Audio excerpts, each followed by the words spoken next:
آسمانوں سے باتیں کرنے والے کبھی گرتے نہیں، دلوں پہ راج کرنے والے کبھی مرتے نہیں۔ آج ہم بات کرنے جا رہے ہیں the queen of the Peoples heart. آپ سب جانتے ہی ہوں گے کہ دنیا میں the queen of peoples heart کس کو کہا گیا۔ ویسے یہ نام سن کے جو لوگ اولڈ اسکول آف تھاٹ سے بلانگ کرتے ہیں وہ سمجھ ہی گئے ہوں گے۔ میں بات کرنے لگا ہوں لیڈی ڈیانا کی۔ بات کو مزید بڑھانے سے پہلے میں آپ سب کو اس چینل پر خوش آمدید کہتا ہوں اور دوبارہ سے اس شعر کو دہراتا ہوں۔ آسمانوں سے باتیں کرنے والے کبھی گرتے نہیں، دلوں پہ راج کرنے والے کبھی مرتے نہیں۔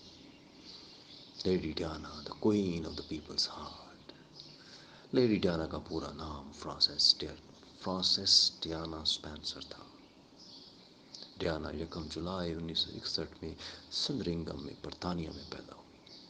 ڈیانا اپنے تینوں بہن بھائیوں میں سے سب سے چھوٹی تھی، لیکن خوبصورتی اور دلکشی میں سب سے آگے۔ ڈیانا نے اپنی اسکولنگ کا آغاز اپنے گھر میں ایک گورننس سے کیا، لیکن وہ پڑھائی میں اتنی اچھی ثابت نہ ہوئی۔ بہرحال سوئٹزرلینڈ کے کسی ایک انسٹیٹیوٹ سے وہ اپنی تعلیم مکمل کرنے بعد واپس برطانیہ آئی اور اسکول میں بطور ٹیچر ملازمت کرنا شروع کر دی۔